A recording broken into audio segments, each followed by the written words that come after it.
ফেসিবাদের বিরুদ্ধে, খুনি হাসিনার বিরুদ্ধে এবং এই জুলাই যারা গণহত্যা চালিয়েছে তাদের বিচারের প্রশ্নে যেন আমরা সবাই ঐক্যবদ্ধভাবে এবং নতুন বাংলাদেশ বিনির্মাণের জন্য সবাই যেন আমরা ঐক্যবদ্ধ থাকি এবং আমাদের কমন এনিমিকে ঠিক করে আমরা ঐক্যবদ্ধভাবে আমাদের এই বাংলাদেশ যেন বিনির্মাণ করি। আমরা নির্বাচন পরবর্তী সারা দেশে বিভিন্ন ধরনের সহিংসতা দেখতে পাচ্ছি, তৃণমূল পর্যায়ে বিভিন্ন ধরনের সংঘাত হচ্ছে।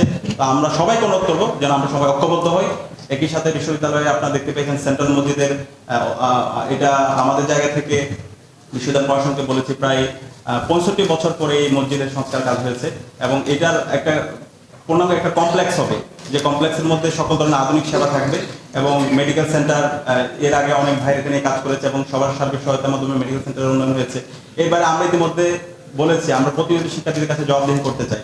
সেই জবাবদিহিতার অংশ হিসাবে আমরা ইতিমধ্যে 4 মাসে কি কাজ করেছি সেটার একটা স্মারক আমরা বের করেছি এবং আমরা প্রতি মাসে আমাদের কাজের আপডেটগুলো নিয়ে শিক্ষার্থীদের মুখোমুখি হব, শিক্ষার্থীদের প্রতিটা হলে হলে যাব এবং শিক্ষার্থীদের কাছে জবাবদিহিতা করব।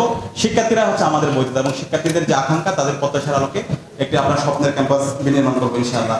তো আমরা আশা করছি আমাদের এই ঢাকা বিশ্ববিদ্যালয়ে যে গণতান্ত্রিক যে পরিবেশ শুরু হয়েছে তৃণমূল পর্যায়ে সেই পরিবেশটা আমাদেরকে ছড়িয়ে দেওয়া দরকার।